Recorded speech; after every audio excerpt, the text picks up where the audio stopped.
नमस्कार मंडळी, श्री स्वामी समर्थ. स्वामी समर्थ तुमच्या सर्वांच्या सर्व इच्छा आकांक्षा पूर्ण करो, हीच मी स्वामींच्या चरणी प्रार्थना करते आणि आपल्या आजच्या नवीन व्हिडिओला सुरुवात करते. यावर्षी गुरुवारी म्हणजे उद्या 27 ऑगस्ट रोजी सकाळी 9:07 पौर्णिमा तिथी सुरू होत असून शुक्रवार 28 ऑगस्ट रोजी सकाळी 9:47 पर्यंत असणार आहे.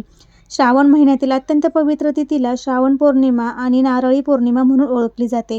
हा दिवस माता लक्ष्मी आणि भगवान विष्णू यांच्या आशीर्वादासाठी तसेच समुद्राची पूजा करून जलदेवतेला प्रसन्न करून घेण्यासाठी अत्यंत शुभ मानला जातो.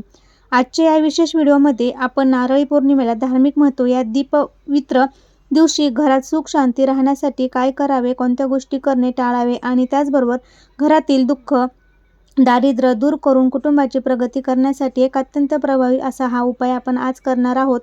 हा उपाय कसा करायचा आहे, कोणत्या वेळेत करायचा आहे, याबद्दलची संपूर्ण माहिती मी तुम्हाला आजच्या व्हिडिओमध्ये देणार आहे. त्यामुळे व्हिडिओ हा स्किप न करता शेवटपर्यंत नक्की बघा. चॅनलवरती नवीन असाल तर नक्की सबस्क्राईब करा आणि शेजारी बेल आयकन देखील प्रेस करा. कमेंटमध्ये श्री स्वामी समर्थ लिहायला अजिबात विसरू नका. श्रावण पौर्णिमा हा दिवस भारतीय संस्कृती अत्यंत महत्त्वाचा मानला जातो. प्रामुख्याने समुद्रकिनारी राहणारे कोळी बांधव या दिवशी समुद्रदेवाची म्हणजेच वरुण देवतेची पूजा करून आणि समुद्राला सोन्याचा किंवा जिवंत निसर्गाचे प्रतीक असलेला नारळ अर्पण करतात. यामुळे वर्षभर समुद्रातून मिळणारे अन्न आणि जलप्रसरणातील सुरक्षितता लाभते अशी त्यांची श्रद्धा असते. यासोबतच या दिवशी भाऊ बहिणींच्या पवित्र प्रेमाचे प्रतीक असलेल्या रक्षाबंधनचा सण आणि वैदिक परंपरेत उपक्रम देखील उत्साहाने साजरे केला जातो. धार्मिक मान्यतेनुसार पौर्णिमेच्या दिवशी ब्रह्मदाहित सकारात्मक ऊर्जा आणि माता लक्ष्मीचे तत्व अत्यंत कार्यरत असते. त्यामुळे या दिवशी केलेल्या छोट्या धार्मिक उपायांना त्वरित आणि चांगला परिणाम आपल्याला पाहायला मिळतो. पण एक गोष्ट लक्षात ठेवा, या दिवशी पौर्णिमा तिथी जी आहे तर ती 27ला चालू होऊन 28ला संपत आहे.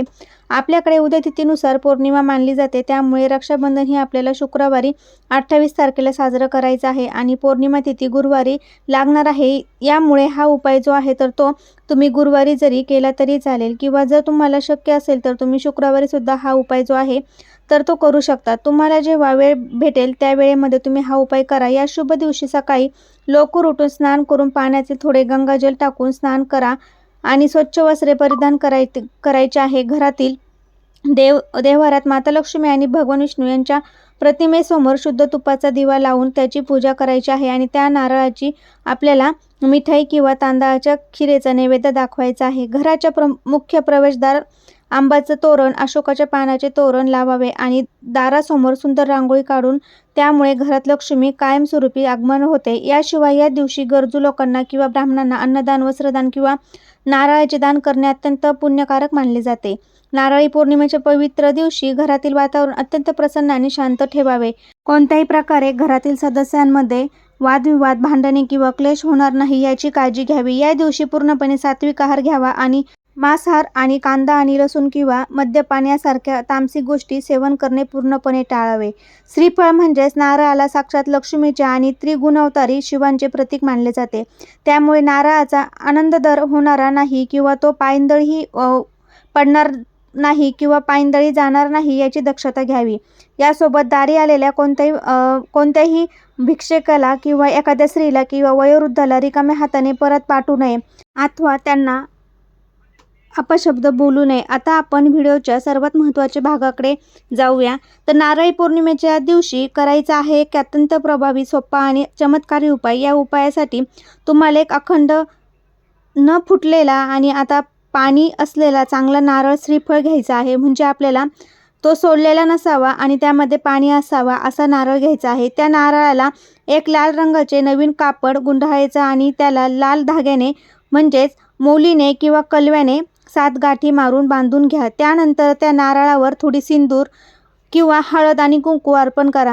संध्याकाळच्या पूजेच्या वेळी हा नारळ हातात धरून घरातील सर्व सदस्यांच्या डोक्यावरून घड्याळाच्या काट्याने दिशेने 7 वेळास ओवाळून घ्या. ओवाळल्यानंतर माता लक्ष्मी, भगवान विष्णूंसमोर हात जोडून घरातील सर्व नकारात्मकता, वास्तुदोष, पितृदोष आणि आर्थिक अडचणी दूर व्हाव्यात अशी पतीच्या नात्यात गोडवा राहून मुलांच्या शिक्षणात व नोकरीत, व्यवसायात यश मिळावे अशी मनोभावे प्रार्थना करा.